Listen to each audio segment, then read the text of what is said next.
جب قلم بھی ہوا نہ تھا ایجاد، جب قلم بھی ہوا نہ تھا ایجاد، روشنائی کا جب وجود نہ تھا، جب قلم بھی ہوا نہ تھا ایجاد۔ آپ تو سب صاحبان کتاب و قلم ہیں ماشاءاللہ، تو مجھے امید ہے کہ آپ اس سے ضرور لطف اندوز ہوں گے کہ جب قلم بھی ہوا نہ تھا ایجاد، روشنائی کا جب وجود نہ تھا، حضرت آدم نے آنکھ جب کھولی آسمانوں کی جلوہ گاہوں پر بس محمد کا نام لکھا تھا اور بسر اہتمام لکھا تھا۔ جب قلم بھی ہوا نہ تھا ایجاد، روشنائی کا جب وجود نہ تھا، نعرہ تکبیر، نعرہ تکبیر، نعرہ رسالت، نعرہ رسالت، نعرہ تحقیق، نعرہ حیدری، نعرہ غوثیہ۔ ماشاءاللہ زینت الفقہاء عالم اسلام کی ممتاز و معروف عالم دین حضرت علامہ مفتی محمد اکمل قادری صاحب تشریف لائے ہیں۔ ایک بار پھر نعروں کی گونج میں آپ کا استقبال ہو، اور الحمدللہ NED یونیورسٹی کے طلبہ، اساتذہ، علماء کا، مفتیان دین کا بہت احترام اور تعظیم کرتے ہیں۔ نعرہ تکبیر، نعرہ رسالت، نعرہ رسالت۔ میں بلا تاخیر ایک ایسی شخصیت اور اس عظیم شخصیت کو دعوت خطاب دے رہا ہوں جن کا ہر طبقہ فکر میں بہت احترام پایا جاتا ہے۔ تمام مکاتب فکر کے لوگ آپ کے فتاوے کو اہمیت دیتے ہیں۔ پوری دنیا میں رہنے والے، خواہ وہ کسی ملک میں رہنے والا مسلمان ہو، اگر اس کو کوئی درپیش مسئلہ ہوتا ہے تو وہ الحمدللہ مفتی صاحب ہی سے فتویٰ لے کر اپنے لیے تشفی اور تسلی کا سامان کرتا ہے۔ زینت الفقہاء استاذ العلماء حضرت علامہ مفتی محمد اکمل قادری صاحب سے دستبستہ گزارش کروں گا کہ تشریف لائیں اور اپنے خطاب دل نواز سے، اپنے پرنور الفاظ سے ہمارے قلوب و اذہان کو منور فرمائے۔ بہت قیمتی کلمات ہوتے ہیں، بہت اصلاحی کلمات آپ بیان فرماتے ہیں اپنے بیانات میں، جنہیں آپ عام طور پر سوشل میڈیا پر بھی دیکھتے ہیں اور آپ کے خطابات میں اور آپ کی تصانیف میں یہ چیزیں ملتی ہیں ماشاءاللہ۔ میں نعروں کے ساتھ استقبال کروں گا تاکہ مفتی صاحب کو اس بات کا احساس ہو جائے، اور ہے الحمدللہ کہ آپ جتنی کثیر تعداد میں یہاں موجود ہیں، زبردستی نہیں ہیں، اپنی خوشی سے اور اپنی عقیدتوں کے ساتھ موجود ہیں۔ نعرہ تکبیر، نعرہ تکبیر، نعرہ رسالت، نعرہ رسالت، نعرہ تحریک، نعرہ حیدری، نعرہ غوثیہ۔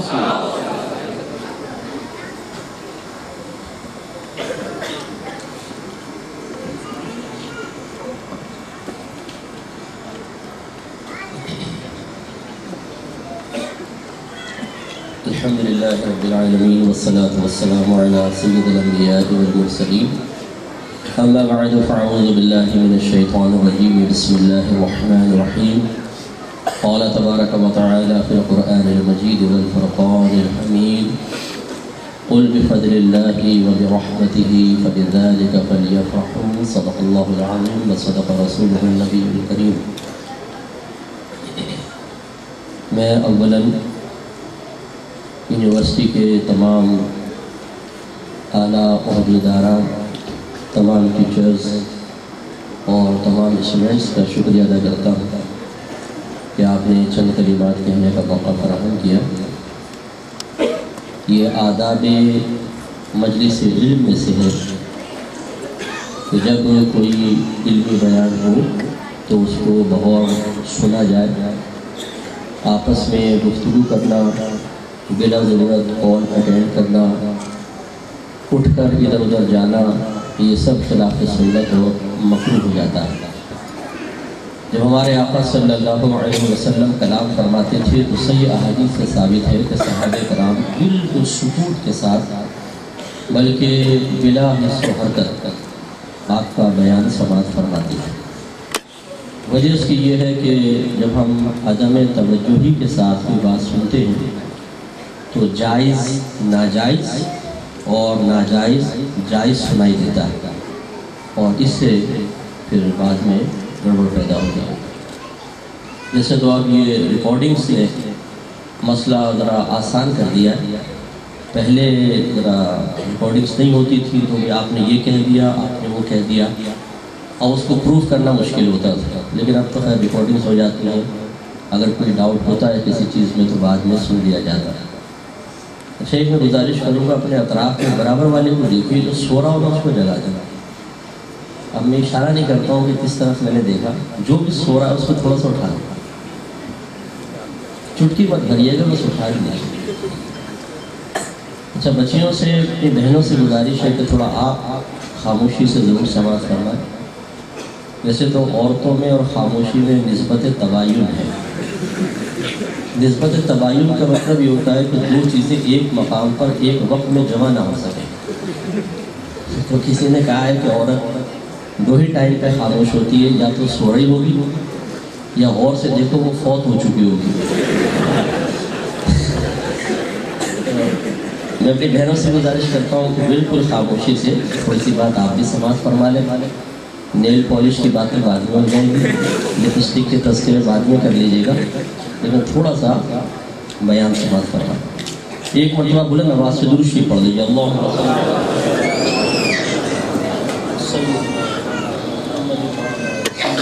مولانا محمد وآلہ وبارک وسلم. ایک دفعہ درود شریف پڑھ. اللهم صل على سيدنا ومولانا محمد وعلى آل سيدنا ومولانا محمد وبارك وسلم. الحمدللہ، آج کی آپ کی یہ سالانہ متبرک محفل نبی کریم صلی اللہ علیہ وسلم کی ولادت باسعادت کے سلسلے میں حصول برکت اور اظہار خوشی کی غرض سے منعقد کی گئی ہے.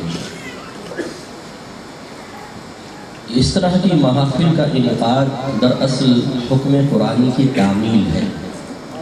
میں نے آیت کریمہ آپ کی خدمت میں عرض کی. اللہ تعالیٰ نے فرمایا قُلْ بِفَضْلِ اللَّهِ وَبِرَحْمَتِهِ فَبِذَلِكَ فَلْيَفْرَحُوا. اے حبیب صلی اللہ علیہ وسلم، آپ ان لوگوں سے فرما دیجیے کہ انہیں چاہیے کہ اللہ تبارک و تعالیٰ کے فضل اور اس کی رحمت پر خوشی کا اظہار کریں. اور اس کا کوئی انکار نہیں کر سکتا کہ اگر اللہ تبارک و تعالیٰ کے جتنے بھی افضال ہیں، جتنے بھی فضل ہیں، انہیں ایک طرف رکھیں. اللہ تبارک و تعالیٰ نے جن جن طور سے، جن جن طریقوں سے اظہار رحمت فرمایا انہیں ایک طرف رکھیں. اور ہمارے نبی کریم صلی اللہ علیہ وسلم کا ہمیں مل جانا اس فضل اور اس اللہ کی رحمت کو ایک جانب رکھ دیں تو ہمارا بچہ بھی یہ بتا سکتا ہے کہ یہ فضل اور اللہ تعالیٰ کا یہ اظہار رحمت تمام افضال اور تمام اظہار رحمت پر غالب ہے. تو جب اللہ تعالیٰ نے خود حکم فرمایا کہ میرے فضل اور رحمت پر خوشی کا اظہار کرے، تو اس کا مطلب یہ ہوا کہ جب ہم خوشی کا اظہار نبی کریم صلی اللہ علیہ وسلم کے فضل اور اللہ تعالیٰ کے اس اظہار رحمت پہ کریں گے تو حکم قرآنی کی تعمیل ہے.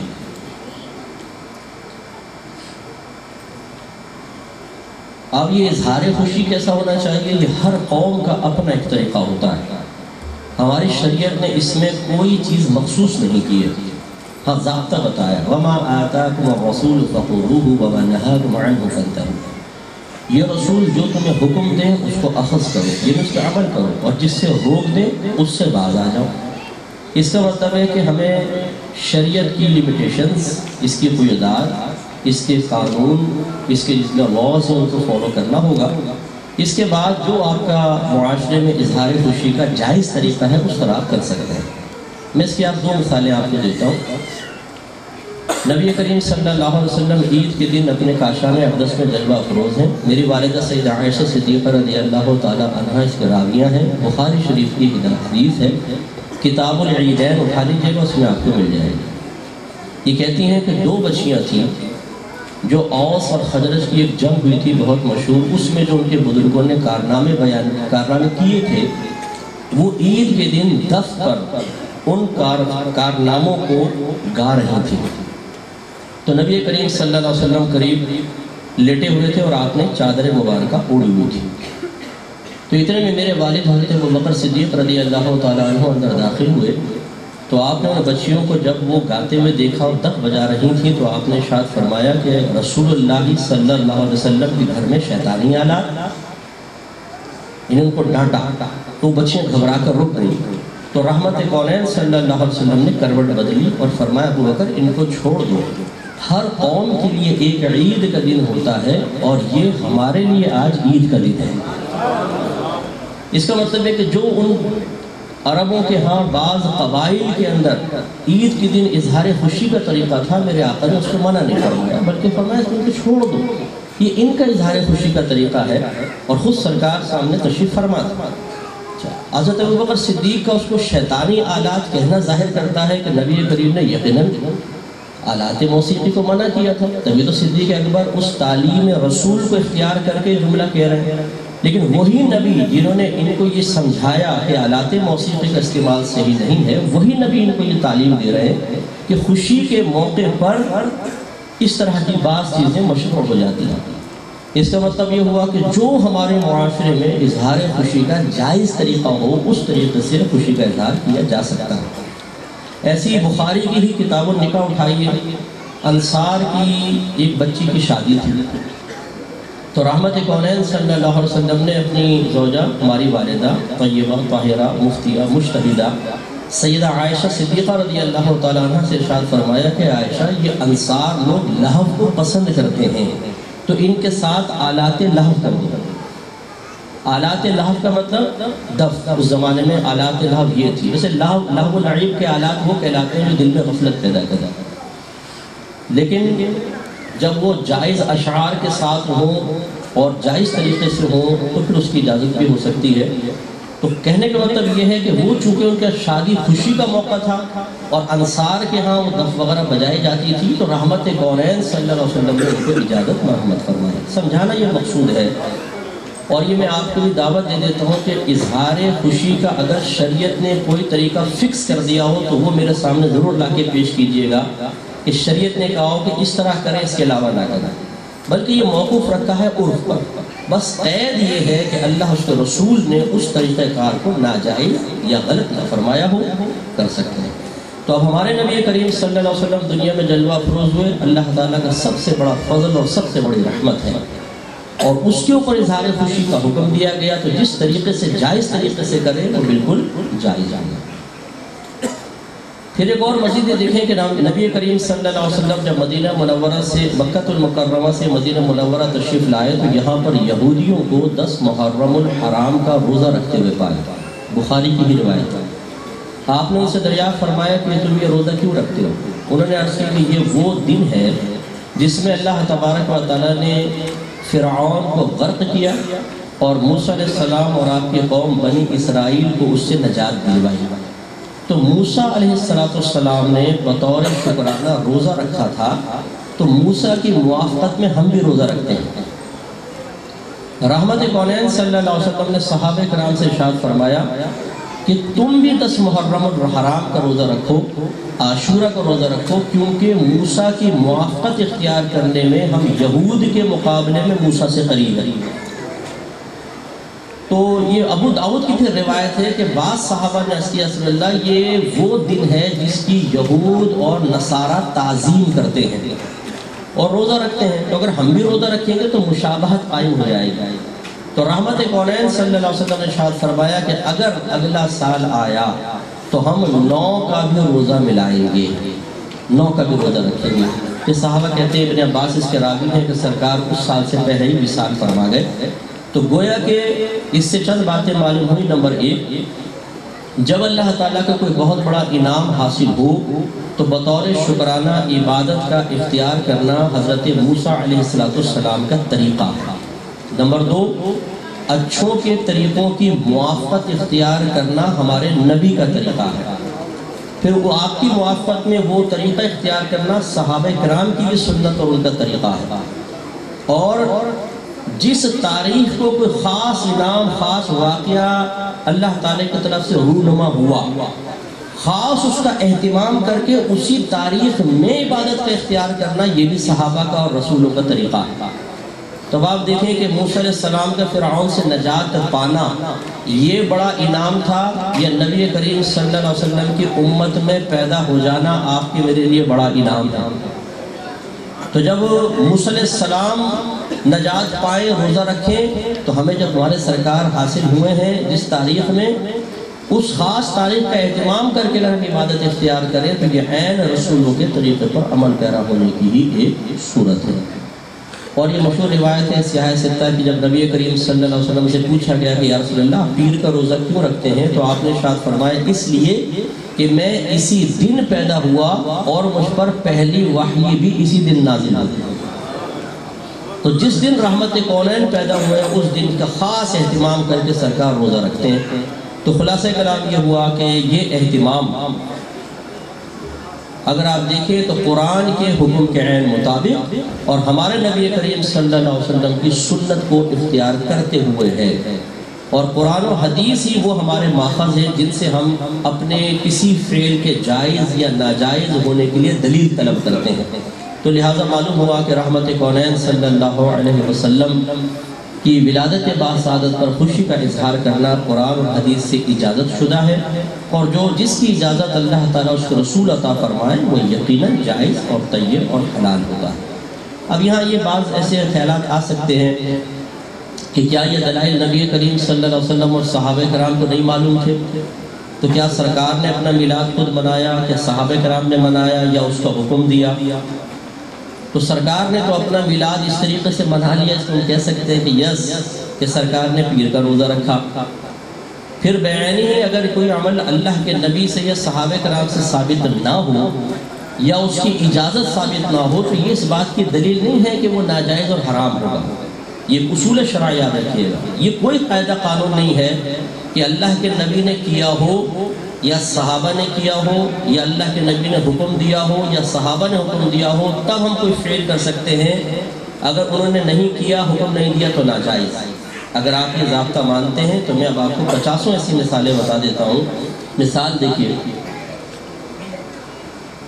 6 کلمے آپ پڑھتے ہیں، 6 کلمے، پہلا کلمہ بھی آپ پورا کسی ایک جگہ نہیں دکھا سکتے۔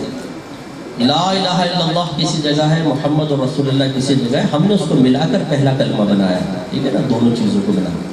اس طرح باقی 5 کلمے نہ صحابہ نے پڑھے نہ سرکار نے، نہ اس کا حکم دیا، یہ ہم نے وضع کیا۔ ایمان مفصل، ایمان مجمل آپ بچوں کو یاد کرواتے ہیں، یہ پہلے کہیں منقول نہیں ہے۔ مسجدوں پر گنبد اور مینار نہ اللہ کے نبی نے بنائے نہ صحابہ نے، نہ اس کا حکم دیا، یہ بہت بات کی ایجاد ہے۔ قرآن پاک جتنی ضخامت میں سرکار کے دور میں تھا اب بھی ہے، ایک حرف ایک لفظ کا فرق نہیں، لیکن جب سرکار کے دور میں قرآن نازل ہوا تو کتابی شکل میں بھی نہیں تھا۔ یہ صدیق اکبر رضی اللہ تعالیٰ عنہ نے اس کو کتابی شکل میں بدلا اور پھر اس کو 30 سپاروں میں تقسیم کر کے ہر سپارے کا نام، یہ کسی نامعلوم شخص کا کارنامہ ہے۔ میں چیلنج کرتا ہوں آپ سب کو کہ اس شخص کو ڈھونڈ کے لائیں جس نے قرآن پاک کو 30 سپاروں میں تقسیم کیا اور ان 30 سپاروں کے نام رکھ دیے۔ صورتوں کے نام اللہ کی طرف سے، آپ 2 لفظ سنیں گے، توقیف اور توفیق۔ توفیق کا مطلب تو ہوتا ہے کہ اسباب خیر کو کسی کی طرف متوجہ کر دینا، یہ توفیق ہے۔ مثلا اگر کوئی ہمیں کہے کہ نماز پڑھے تو یہ اللہ نے اسباب خیر کو متوجہ کر دیا، یہ توفیق۔ بعض ہمارے بچے کہتے ہیں انہیں کہے کہ نماز پڑھے تو توفیق ہوگی تو انشاءاللہ پڑھیں گے۔ تو توفیق کسی فرشتے کا نام نہیں ہے کہ واقعی کہے گا کہ حضور اگر آپ کا موڈ ہے، تیار ہے تو میں وضو خانے تک پہنچا دوں اور پھر آپ کو اٹھا کے لے جائے کہ منہ پہ چھپے مارے وضو کرائے کہ تو حضور اب یہ مصلی تک پہنچا دوں اور پھر کہ اب آپ نماز پڑھ گئے، یہ ہے توفیق۔ توفیق کا مطلب ہوتا ہے اسباب خیر کو متوجہ کر دینا۔ اور دوسرا ہے توقیف۔ توقیف کا مطلب ہوتا ہے کسی شے کا اللہ کی طرف سے ہونا، اس لیے تمام زبانیں توقیفی کہلاتی ہیں، توقیفی من جانب اللہ۔ تو تمام صورتوں کے نام توقیفی ہیں، صورتوں کا مواد توقیفی ہے، اتنی صورت میں اتنی آیات ہیں، لیکن سپاروں کی تقسیم یہ غیر توقیفی ہے اور ان کے نام بھی کسی نامعلوم شخص نے رکھے۔ ہر مکتبہ فکر 30 سپارے چھاپتا ہے، ہر مکتبہ فکر 30 سپاروں کے نام رکھتا ہے، حالانکہ نہ سرکار نے حکم دیا تھا ایسا کیا۔ مدارس کا قیام، ان میں سلیبس کا قیام، اس وقت مدرسہ شروع ہوگا 10 شوال کو اکثر ہماری کلاسیں سٹارٹ ہوتی ہیں اور پھر رجب کے مہینے میں ختم ہوتی ہیں، پھر آخر میں ختم بخاری شریف کی تقریب، پھر دستار بندی کی تقریب، پھر اس کا پورا سلیبس، نہ سرکار نے اس کا حکم دینا، اس کی سند باقاعدہ، اس کا سرٹیفکیٹ جاری کرنا، اس طرح مسجدوں کو پکا بنانا، جماعتوں کے اوقات، کبھی بھی نبی کریم نے فجر، ظہر، عصر، مغرب، عشاء کی جماعت کا وقت مخصوص نہیں کیا کہ 7:30 بجے جماعت ہوگی، 8:30 بجے نہیں۔ جب سرکار تشریف لاتے، صحابہ کرام انتظار کر رہے ہوتے تھے، سرکار آتے تو آپ جماعت فرما دیا کرتے تھے۔ یہی بات میں سلسلہ رہا، یہ تو ہم نے امت کی آسانی کے لیے اوقات مقرر کیے ہیں۔ اسی طریقے سے کیا سرکار نے یا صحابہ نے حکم دیا تھا کہ بخاری جمع کرو، مسلم لکھو، ترمذی، ابو داؤد، نسائی، ابن ماجہ، یہ حدیثوں کی جتنی بھی کتابیں ہیں، یہ سب بعد کے ایجادات ہیں، بعد کے کارنامے ہیں۔ حدیثیں جمع کرنا، راویوں کے نام رکھنا، پھر ان کے باقاعدہ عنوانات قائم کرنا، انہیں مختلف سبجیکٹس میں تبدیل کر دینا، یہ سب بعد کا کارنامہ۔ اسی طریقے سے آپ خطبہ سنتے ہیں، جمعہ کا خطبہ، نبی کریم صلی اللہ علیہ وسلم نے کبھی بھی خطبے میں خلفائے راشدین کا نام نہیں لیا، کبھی بھی اپنے چچاؤں کا نام نہیں لیا، بی بی فاطمہ کا تذکرہ نہیں کیا ہے۔ لیکن اب ہر خطبے کے اندر مستحب فقہا لکھتے ہیں کہ ایک خطبہ کم از کم ایسا ہونا چاہیے جس میں چاروں خلفاء کے نام ہو، سرکار کے دونوں چچاؤں کے نام ہو، بی بی فاطمہ رضی اللہ تعالیٰ عنہ کا، امام حسن حسین کا تذکرہ ہو۔ تو ایک خطبے میں آپ یہ سنتے ہیں، دوسرے میں نہیں سنتے۔ تو خلاصہ کلام یہ ہے کہ اچھا اسی طریقے سے اب ہم یہ مثال اگر میں دیتا ہوں تو بعض لوگ کہتے ہیں کہ آپ تو دنیا کی مثال دے رہے ہیں، دین کی مثال، دین کی میں نے سینکڑوں دے دی۔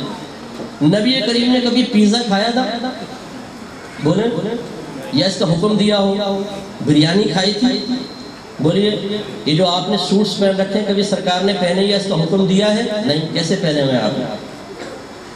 اگر ہدایت حاصل کرنا ہی مقصود ہو اور دینی غیرت و حمیت اس بات کا تقاضا کر رہی ہو، عشق رسول سر چڑھ کر یہی تقاضا کرتا ہو کہ جو نبی کریم نے کیا میں تو وہی کروں گا، جو نبی کریم نے اجازت دی میں اسی کو اختیار کروں گا، تو یہ صرف میلاد مصطفیٰ تک محدود نہیں رہنا چاہیے، یہ تو کھانے پینے تک بھی اس کی وسعت دینی چاہیے۔ لیکن بریانی کھاتے ہوئے، آئس کریم کھاتے ہوئے، چاکلیٹس کھاتے ہوئے، جہازوں میں سفر کرتے ہوئے کبھی بھی انسان اس کے بارے میں نہیں کہے گا کہ نبی کریم نے کیا تھا کہ نہیں کیا تھا۔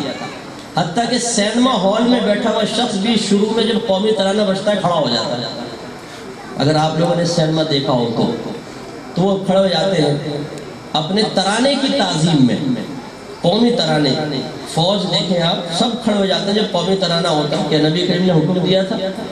اب آپ کہیں گے یہ دنیا کا معاملہ ہے، یہ دنیا کا معاملہ نہیں ہے، حسن نیت کے ساتھ ہر معاملہ دین کا معاملہ ہوتا ہے، کیونکہ ہمارا مسلمان کا کوئی عمل نیکی سے خالی نہیں ہونا چاہیے۔ اگر حسن نیت آپ قائم کر لیں آپ کا ہر عمل نیکی بن سکتا ہے، بشرطے کہ شریعت نے اس کو منع نہ کیا۔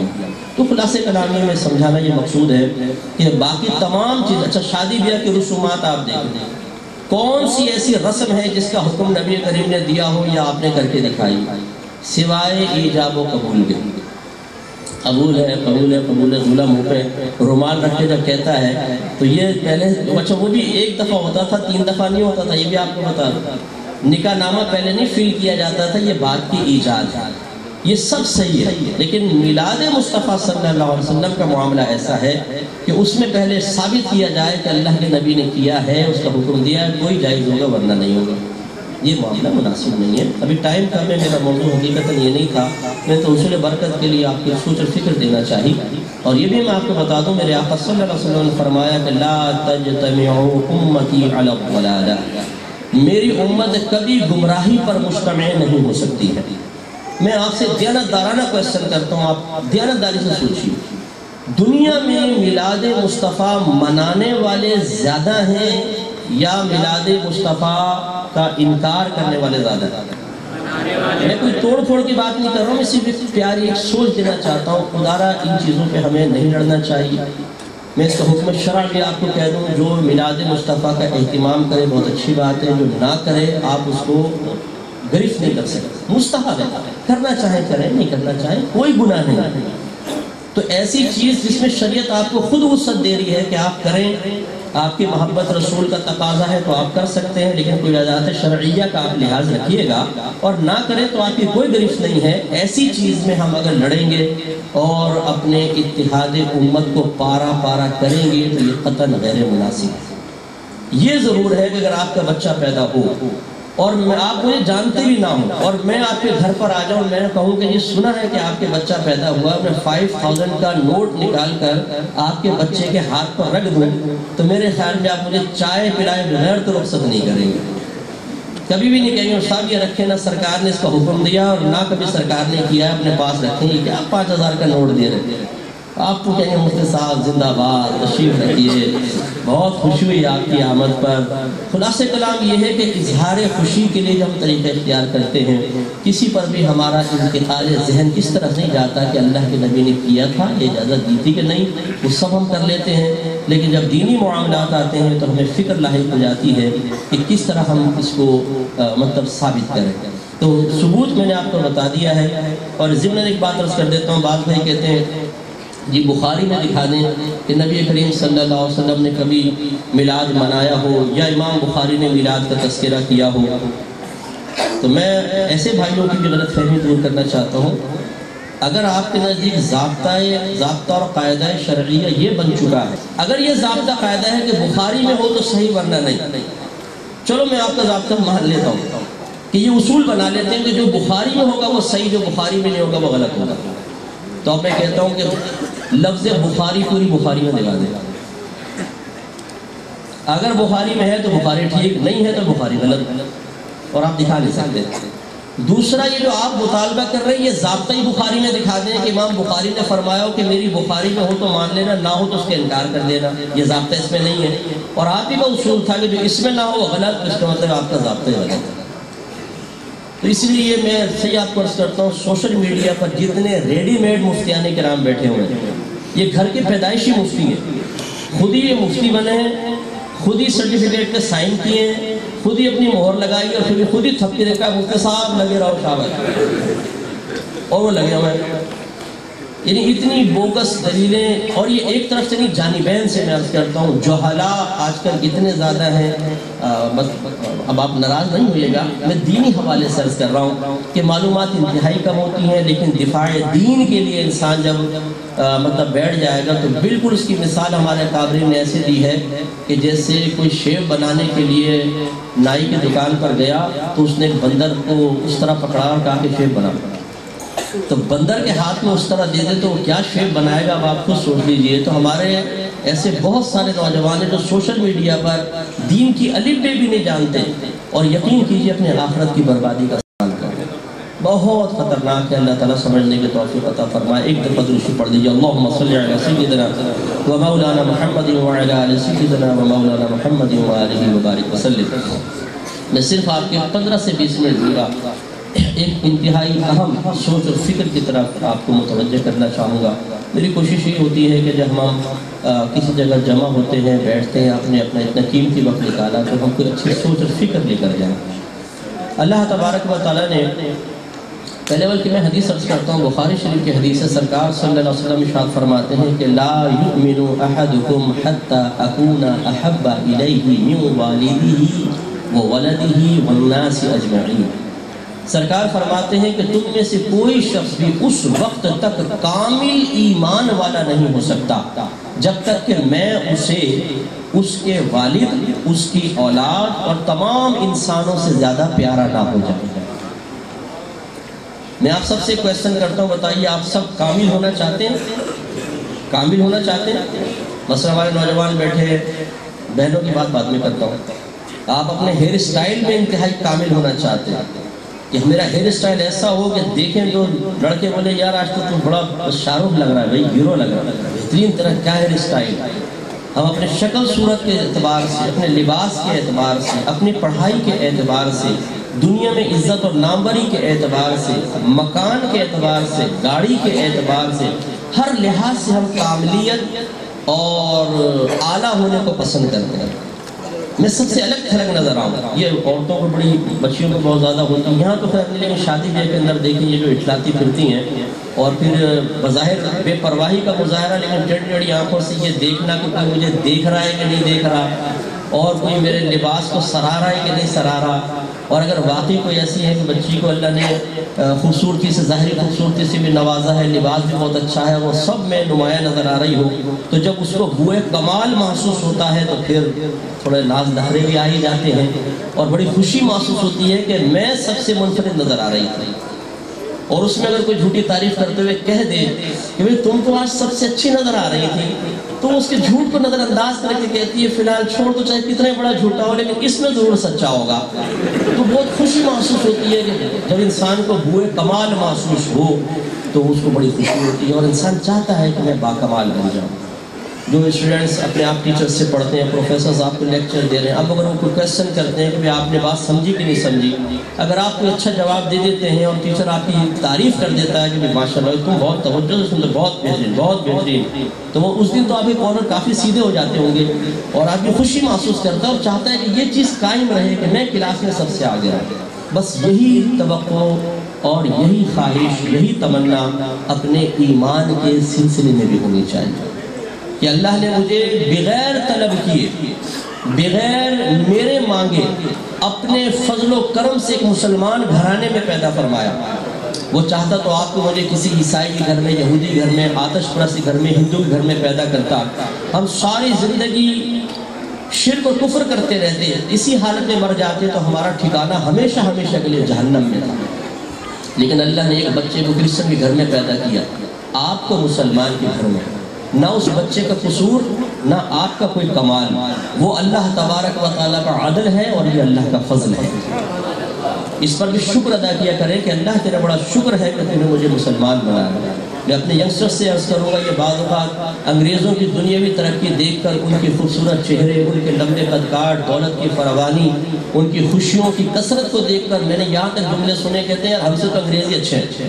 نہیں، خدا کی قسم، جو نبی کا امتی ہے، خصوصاً ہمارے نبی کا امتی، اس سے بڑھ کر کوئی نہیں ہو سکتا۔ اس لیے کہ میرے آقا صلی اللہ علیہ وسلم فرماتے ہیں کہ خدا کی قسم، جب تک میں داخل جنت نہ ہو جاؤں، پچھلے نبیوں پہ جنت حرام ہے، اور جب تک میری ساری امت داخل جنت نہ ہو جائے، پچھلی امتوں پہ جنت حرام ہے۔ آپ ابھی دیکھتے ہیں یہ پرائم منسٹر گزر رہے ہیں، MPs, MLAs, ان کو وی آئی پی پروٹوکول ملتا ہے۔ خدا کی قسم یہ اس دن سے بہت بڑا وی آئی پی پروٹوکول آپ کو مجھے میدان محشر میں ملنے والا ہے۔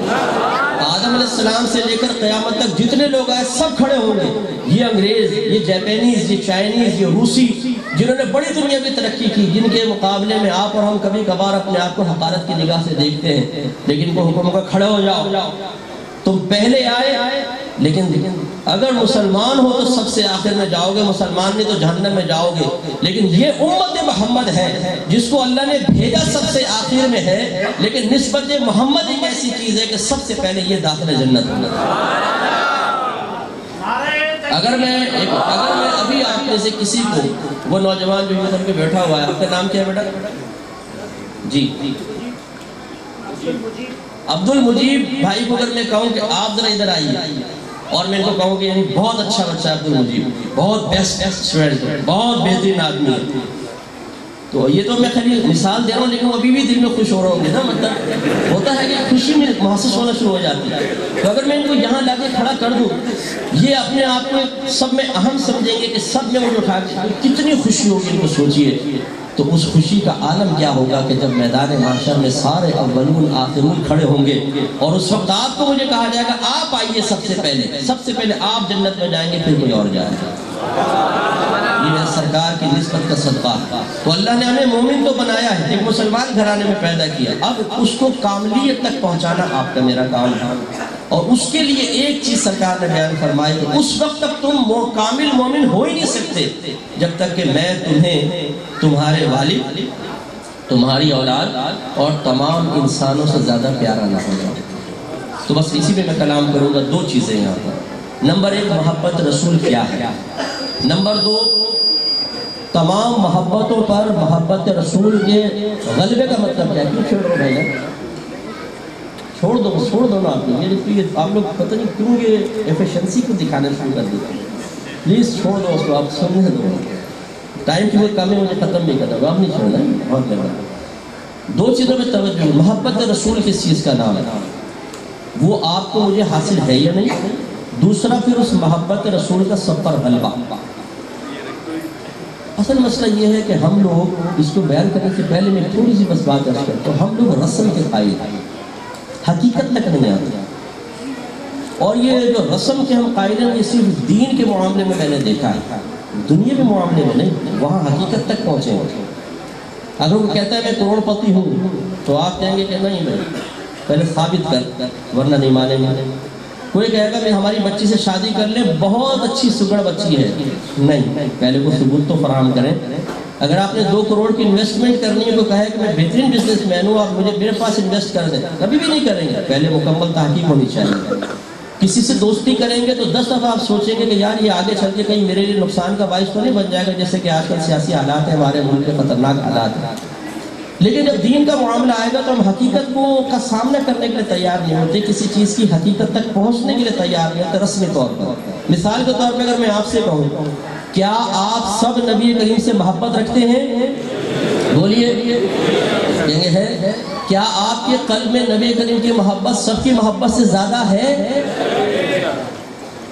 اب یہ ہے ایک دعویٰ، اب اس دعوے کو خالی رسمی دعویٰ نہیں رہنا چاہیے، اس کی حقیقت تک بھی تو پہنچنا چاہیے، دیکھنا چاہیے کہ جو ہم دعویٰ کر رہے ہیں کیا یہ رسمی دعویٰ ہے یا واقعی اس کے پیچھے ایک حقیقت ہے۔ جیسے دنیاوی معاملے میں ہم رسم کو پسند نہیں کرتے، حقیقت کو پسند کرتے ہیں۔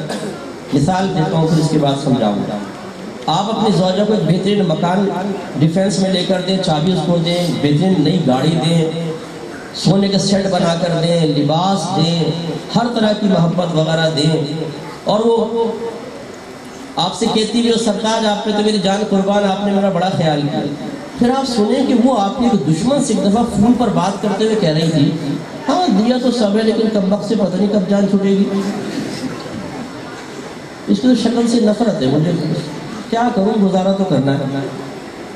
اب آپ نے سن لیا، اب آپ کے سامنے آ کے کہتی ہے سرتاج آپ کو میری جان قربان، چائے پلاؤ اور تو دودھ پتی۔ بتائیے اس محبت کا آپ یقین کریں گے؟ بولیے، آپ کا دل باغ باغ ہو جائے گا، آپ اسے فوراً ایک اور سونے کا سیٹ نکال کر دیں گے، آپ اس کی تعریف کریں گے۔ کیوں؟ اس لیے کہ اگرچہ محبت کا اظہار تو کر رہی ہے لیکن اس میں حقیقت نہیں ہے، ریاکاری ہے، دکھاوا ہے، بناوٹی پن ہے، اداکاری جس کو ہم کہتے ہیں، تو کبھی بھی آپ کو لطف نہیں آئے گا۔ ذرا ایک لمحے کے لیے سوچئے کہ اللہ تبارک و تعالیٰ اس کی عطا سے اس کے رسول کی نگاہ آپ کے ظاہر پر نہیں آپ کے قلب پر ہوتی ہے۔ جب ہم زبانی دعوے کرتے ہیں تو شاید میں آپ کو متاثر کر سکوں یا آپ مجھے متاثر کر سکیں، لیکن وہ بارگاہیں ایسی ہیں کہ وہاں پہ رسمی دعوے اور گلے پھاڑ پھاڑ کے لگائے جانے والے نعروں سے کسی کو متاثر کرنا پاسبل نہیں ہے، وہاں حقیقت دیکھی جاتی ہے۔ تو لہٰذا اب آپ کو مجھے غور یہ کرنا ہے کہ محبت رسول کا دعویٰ تو ہمارا اور آپ کا ہے، کیا اس کی حقیقت بھی حاصل ہے کہ نہیں؟ تمام لوگوں کی محبتوں پر محبت رسول کے غالب ہونے کا دعویٰ تو آپ اور میں کر رہے ہیں، لیکن کیا اس میں حقیقت کا عنصر بھی کوئی شامل ہے یا نہیں؟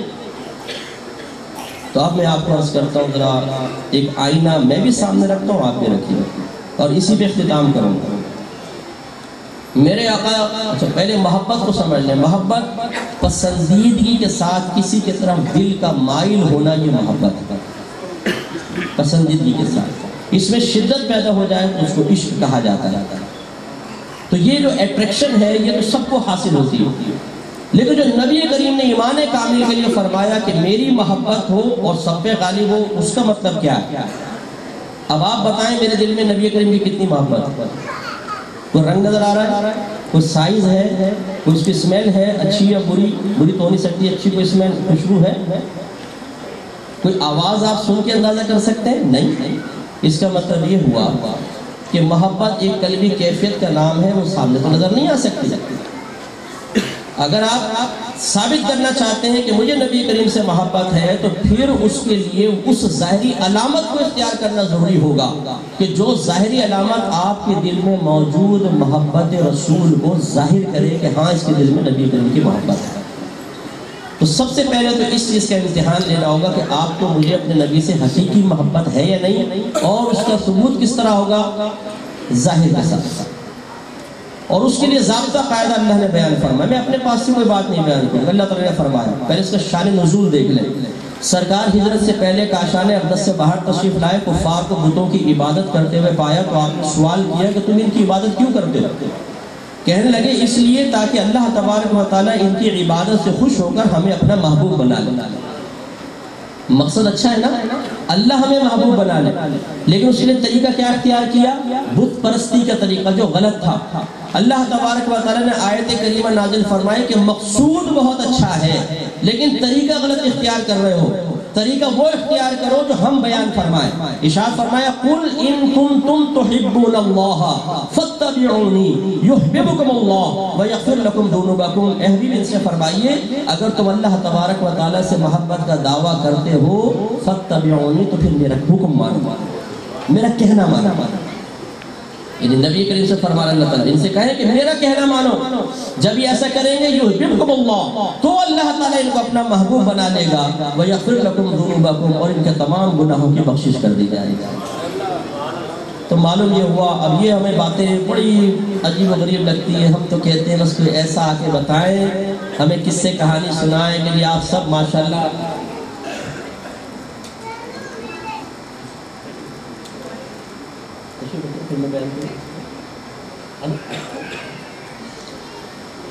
تو ہم یہ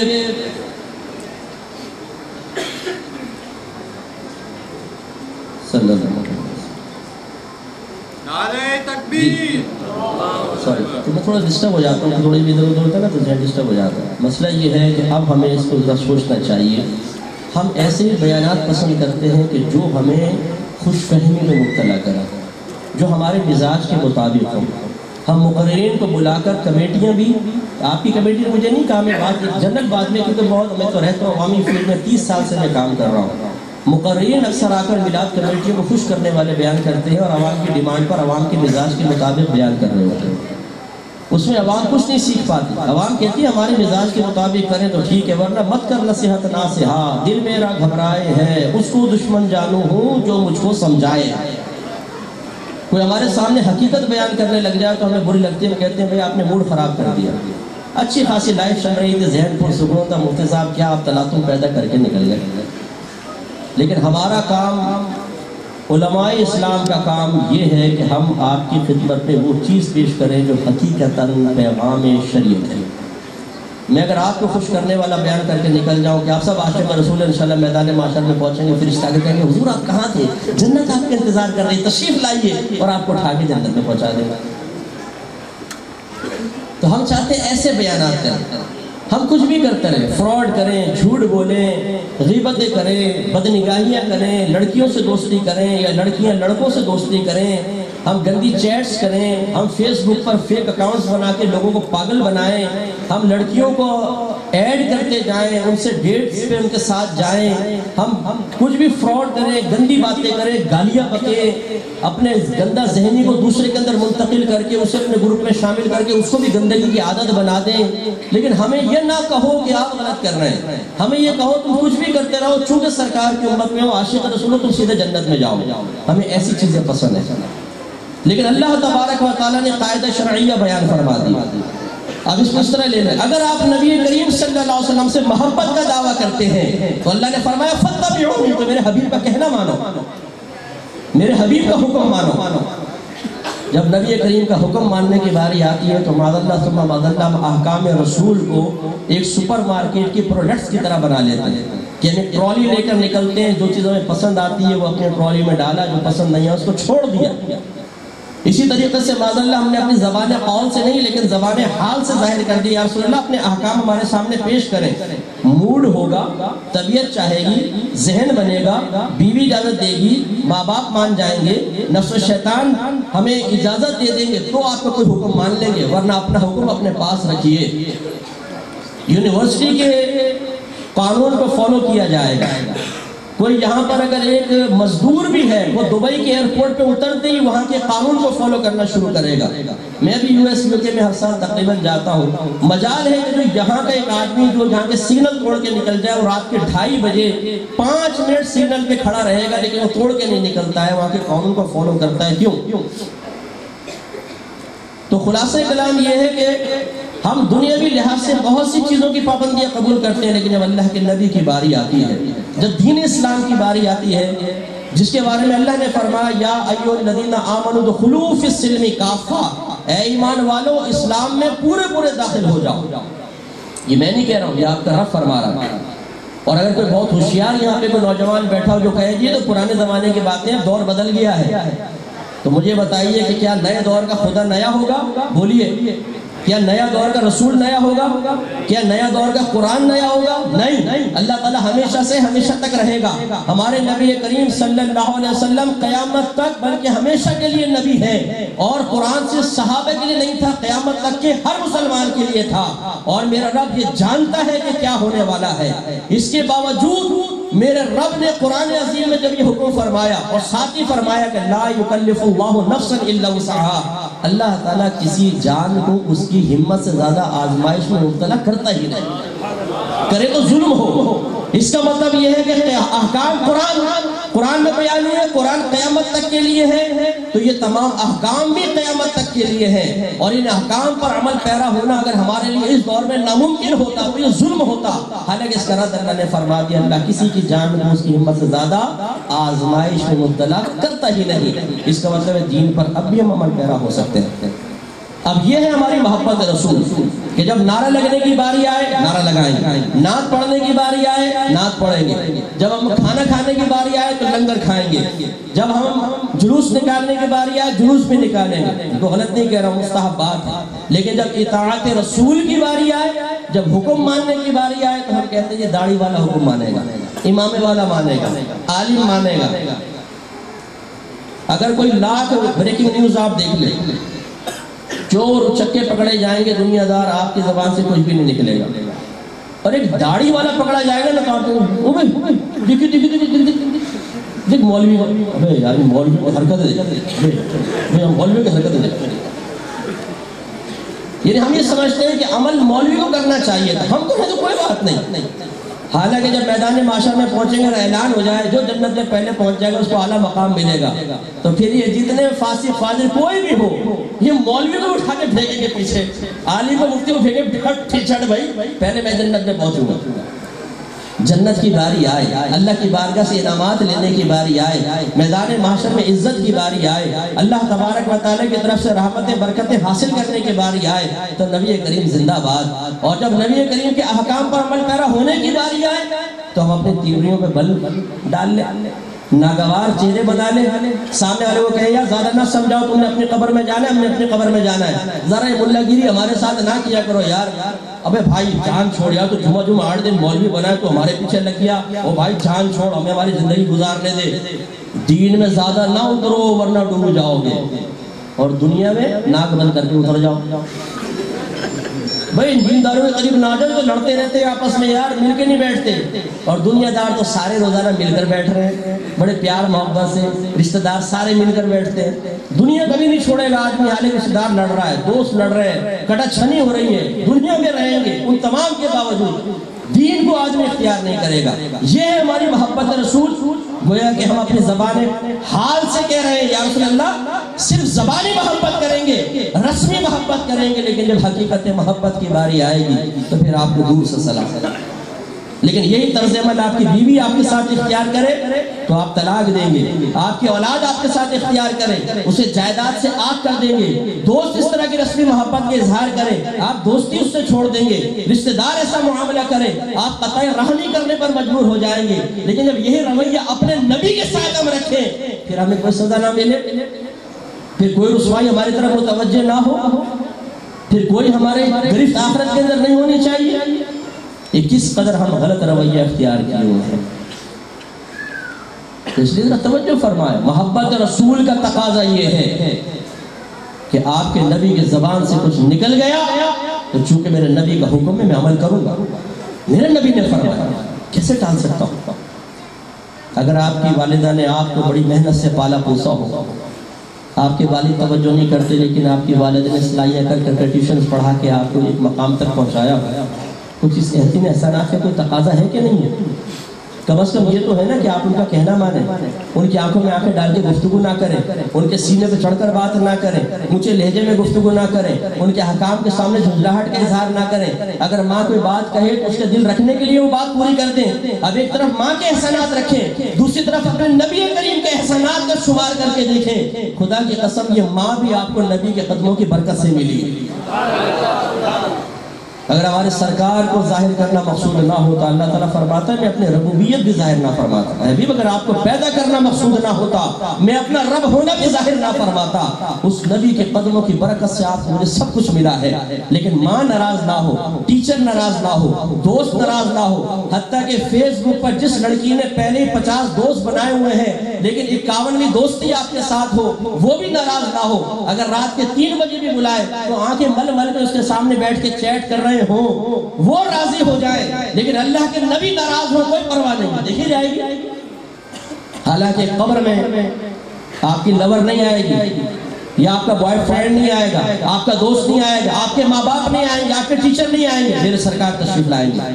تیسرا کوئسچن ہی ہوگا ما كنت تقول في حق هذا الرجل، تو اس شخص کے بارے میں کیا کہا کرتا تھا؟ اگر آپ سرکار کا حکم مانتے ہوں گے، ان کے طریقے میں چلتے ہوں گے، اللہ کی رحمت سے امید ہے بے اختیار آپ کی زبان سے نکلے گا کہ میں بتاؤں کہ یہ کون ہے، یا میرے نبی سے پوچھو وہ ارشاد فرمائیں گے کہ میں کون ہوں۔ میں تو وہ ہوں جس نے زمانے سے ٹکرا کر اپنے نبی کی اطاعت کی ہے، جس نے دوستوں کو ناراض کیا، نفس و شیطان کو ناراض کیا، بیوی کی پرواہ نہیں کی، بچوں کی پرواہ نہیں کی، رشتہ داریوں کو نہ دیکھا، برادریوں کو نہ دیکھا۔ جب نبی کا حکم آیا تو کہنا مانا۔ تو میرے نبی سے پوچھو کہ میں کون ہوں۔ لیکن یہاں صورتحال یہ ہے کہ جب حکم سامنے آتا ہے، میرے نبی فرماتے ہیں، میرے نبی کا حکم آتا ہے، اس جلیل القدر کا نبی کا کہ جو خود فرمائے انا سید الاولین والآخرین، میں پہلوں کا بھی سردار ہوں، میں بعد والوں کا بھی سردار ہوں۔ جب اس نبی کی باری آئے تو حکم سامنے آئے تو ہم کہتے ہیں مفتی صاحب ایک منٹ پہلے میں اپنے نفس سے تو پوچھ لوں، ہاں بھئی عمل کروں؟ اندر سوال ہے نہیں ابھی نہیں، ابھی تم ینگ ہو، ابھی داڑھی رکھو گے تو جن سے مخالف تمہیں نہیں دیکھے گی، تمہاری بیوی کہے گی میں ملا کی بیوی نہیں بنوں گی، کوئی چاند سا چہرہ تو تمہارے پاس آئے گا نہیں، تمہارے خواب ہیں بڑی بڑی آنکھیں ہو، گورا سا رنگ ہو، پاؤں تک بال ہو، اچھی پڑھی لکھی لڑکی ہو، داڑھی رکھ کے تو ملے گی نہیں، کیونکہ جتنے داڑھی والے ہوں تو سب بیویوں کے انتظار میں بیٹھے ہوئے ہیں۔ ہماری تو شادیاں نہیں ہوئی نہ ہمارے بچے ہوئے، کیونکہ داڑھی والے کو تو کوئی لڑکی دیتا ہی نہیں ہے۔ اسی طرح کوئی حکم آیا تو میرے دوستوں سے تو پوچھ لوں، اپنی گیلری میں میرا جو سرکل ہے وہ اجازت دے، امی سے پوچھ لوں، ابا جان سے پوچھ لوں، یہ ہمارا طریقہ کار ہے۔ تو یاد رکھیں محبت رسول کا بنیادی تقاضا یہ ہے، اور اسی شخص کو حقیقتاً کامل طور پہ نبی کریم سے محبت کرنے والا کہا جائے گا جو سرکار کا حکم مانے۔ یہ اللہ اصول بیان کر رہا ہے، میں نہیں۔ اب آ جائے غلبہ محبت رسول۔ علماء کرام نے فرمایا یہ بھی کوئی دل میں جھانک کر تو نہیں دیکھا جا سکتا، اس کی بھی ظاہری علامت اختیار کرنے کا ہی گویا کہ سرکار اشارہ فرما رہے ہیں کہ تم میں ایسی ظاہری علامات ہونی چاہیے کہ دیکھنے والا دیکھ کر یہ کہہ سکے کہ ہاں آپ کے قلب میں نبی کریم کی محبت تمام لوگوں کی محبت پر غالب ہے۔ وہ کیا ہے؟ علماء نے فرمایا وہ یہ ہے کہ اگر نبی کا حکم ایک طرف اور دنیا کے تقاضے یا مخلوق کا حکم ایک طرف، تو انسان اگر نبی کے حکم کو تمام کے احکام پر فوقیت دے تو اس بات کی ظاہری علامت ہے کہ اس کو نبی کریم سے دوسروں کے مقابلے میں زیادہ محبت ہے۔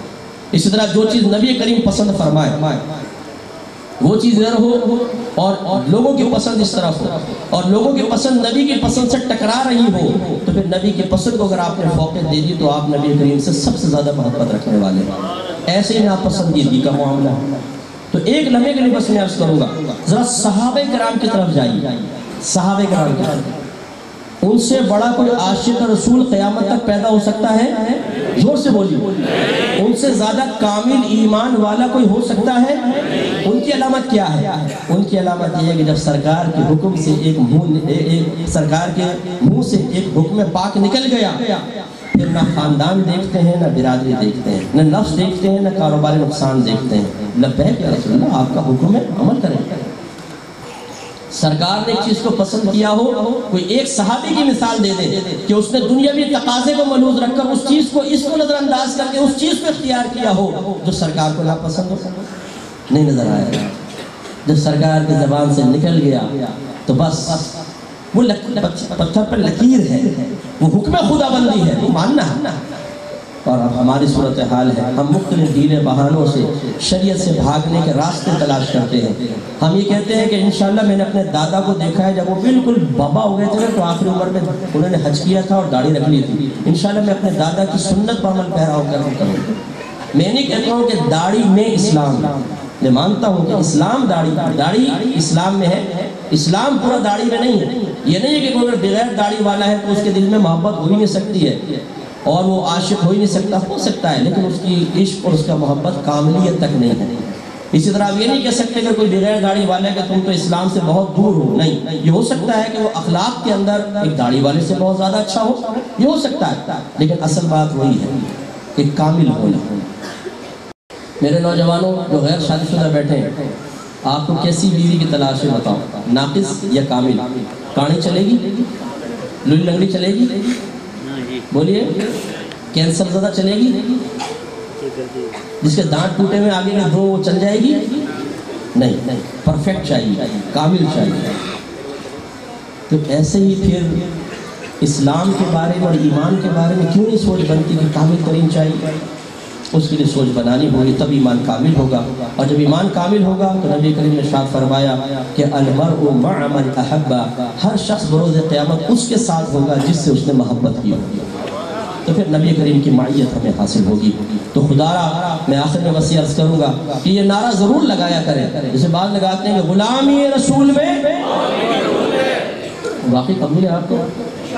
یہ تو بہت ہلکا سا نعرہ ہے، لگتا ہے کہ آپ کو جب بال توڑ دو جو قبول نہیں، زوردار لگائیے ایک نعرہ ذرا، غلامی رسول میں، مزہ نہیں آیا۔ یہ NIT یونیورسٹی کے بچوں میں تو بھوک بہت زیادہ لگ رہی ہے، لنچ نہیں کھایا آپ نے، یا دیر زیادہ ہو گئی تو جلدی بھاگنا چاہتے ہیں، دونوں ہاتھ اٹھا کے ذرا نعرہ لگائیں، آخری بس میں ختم کر رہا ہوں، غلامی رسول میں، غلامی رسول میں، اور یہ نعرہ بھی لگائیں کہ غلامی رسول میں داڑھی بھی قبول ہے، غلامی رسول میں 5 وقت نماز باجماعت پڑھنا بھی قبول ہے، غلامی رسول میں علم دین کا سیکھنا بھی قبول ہے، غلامی رسول میں لڑکیوں سے دوستی چھوڑ دینا بھی قبول ہے، غلامی رسول میں اپنی فیس بک پر تمام لڑکیوں کے اکاؤنٹ ڈیلیٹ کر دینا بھی قبول ہے، غلامی رسول میں اپنے گناہوں پر توبہ کرنا بھی قبول ہے، غلامی رسول میں دین پر عمل پیرا ہونا بھی قبول ہے۔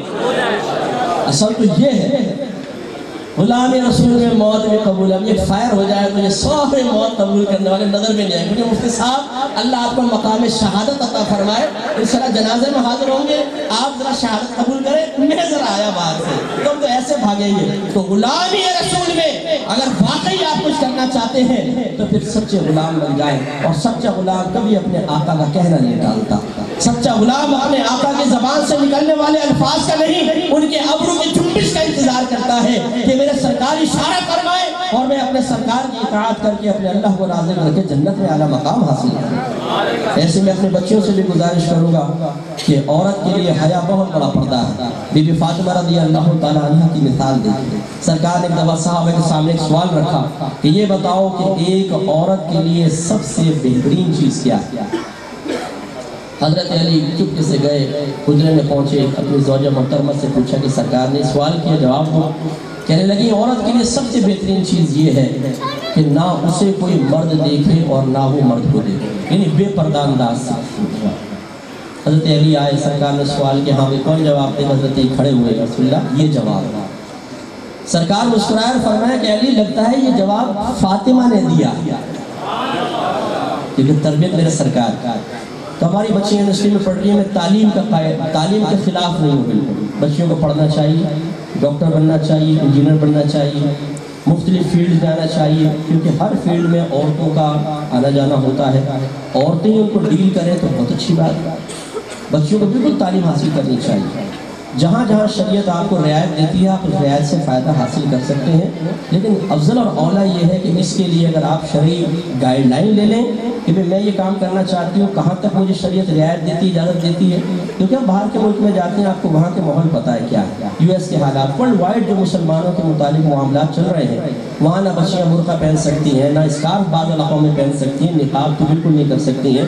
تو شریعت ہی ان کو رعایت دے دی نا. یہ تو نہیں کہ ان کو ہم کہیں گے سارے کے سارے گناہگار ہو رہے ہیں. وہاں اگر ڈیلیوری ہوتی ہے تو وہاں غیر مرد لازم کھڑے ہوتے ہیں, یا تو پھر چلیں آپ کو بعض اوقات عورتیں مل جائیں گی, لیکن وہاں تو آپ یہ چوائس کر ہی نہیں سکتے کہ بھی مرد کھڑا ہو یا صرف عورتیں کھڑی ہوں, کچھ بھی نہیں کر سکتے. وہاں پہ آپ کو چیک اپ کرانا سب کچھ ہوگا. تو وہ شریعت انہی کے حالات کے موافق ان کو اجازت دیتی ہے. لیکن ایک چیز ہوتی ہے کہ مجبوری, عذر, اور ایک ہوتا ہے عذر سے بڑھ کر نفسانی خواہشات کی تکمیل. میں بس یہ عرض کرنا چاہتا ہوں کہ جہاں نفسانی خواہشات کی تکمیل آتی ہے وہاں پر بھی شریعت رعایت نہیں دیتی ہے, اور وہاں پر ہماری بچیوں کو بھی چاہیے کہ احتیاط کریں. تو جو بچیاں اپنے لڑکوں سے دوستیاں رکھیں, اور میں خصوصی طور پہ آپ سب کو بس یہ پیغام یہ دیتا ہوں کہ کبھی بھی اپنا کوئی ویک پوائنٹ کسی کو مت دیجیے.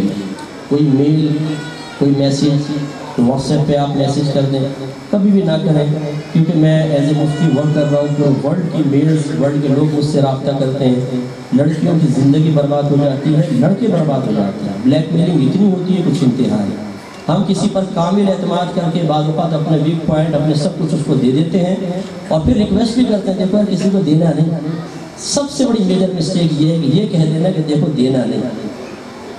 اگر آپ کو کوئی محلے میں پوری خبر پھیلانی ہو نا تو کسی عورت کو کہیں کہ دیکھو میں تمہیں بات بتا رہی ہوں, کسی کو کہنا نہیں, پھر دیکھو انشاءاللہ پہنچ جائے. تو یہ ہماری میجر مسٹیک ہوتی ہے کہ ہم کسی کو اس طرح دیتے ہیں اپنا ویک پوائنٹ, کہتے ہیں دیکھو یار حفاظت کرنا ہے, کسی کو دینا نہیں. میرے نبی کریم نے فرمایا کسی کو بہت زیادہ دوست نہ بناؤ, ہو سکتا ہے کل وہ تمہارا دشمن ہو جائے. کسی سے بہت زیادہ دشمنی نہ کرو, ہو سکتا ہے کل وہ تمہارا دوست ہو جائے. کتنا حکیمانہ کلام ہے سرکار کا. اس لیے جو دوست ابھی آپ کے ساتھ کینٹین میں بیٹھ کے چائے پی رہا ہے, آپ کو چائے پلا رہا ہے, آپ سگریٹ ایک دوسرے کو دے رہے ہیں, یا بچیاں اپنی معلومات ایک دوسرے کو شیئر کر رہی ہیں, یہ تو میری بڑی پکی سہیلی ہے. کب یہ پکی کچی ہو جائے, اور کچی ہونے کے بعد دشمن ہو جائے, اور کب آپ کی پھر ازدواجی زندگی کے اندر آپ کے رازوں سے زہر گھول دے, یہ کچھ بعید نہیں ہے. اس لیے میں آپ سب سے مطلب یہ گزارش کرتا ہوں, ایک پیغام دیتا ہوں کہ شریعت پہ عمل پیرا ہونا اسی لیے بہت اچھا ہوتا ہے کہ جب انسان شریعت کو سیکھنا شروع کرتا ہے تو نہ صرف اس کی آخرت محفوظ ہوتی ہے بلکہ دنیاوی معاملات میں بھی سرخرو رہتا ہے. اس لیے قطعی طور پر ایک دوسرے کو اعتماد, پیار محبت بس ایک لمٹ تک رکھیں, اس سے آگے اگر آپ کریں گے تو پھر اپنے لیے آپ تباہی پیدا کر رہے ہیں, تباہی. کبھی بھی کسی کو میسیج نہ چھوڑیں, کبھی کوئی اپنے آپ کو پتہ ہے کہ چیٹ بھی سیف ہو سکتی ہے, جو بھی آپ کنورسیشن آپ کی کسی کے ساتھ ہو رہی ہے اس کو محفوظ کیا جا سکتا ہے. آپ کو گمان بھی نہیں ہوتا کوئی کسی بھی ٹائم اس کو مس یوز کر کے آپ کو بدنام کر سکتا ہے. اس کا خیال رکھیے, دین پر عمل پیرا ہوں, ایمان کو کامل کرنے کی کوشش کریں, اور خدا را آج بس یہ پیغام لے کر جائیں کہ ہمیں نبی کا حکم ماننا چاہیے. آج آپ سوچ بنائیں گے, کل انشاءاللہ آہستہ آہستہ اس پر عمل پیرا ہونے کی ہمت پیدا ہوگی. وآخر دعوانا ان الحمدللہ رب العالمین.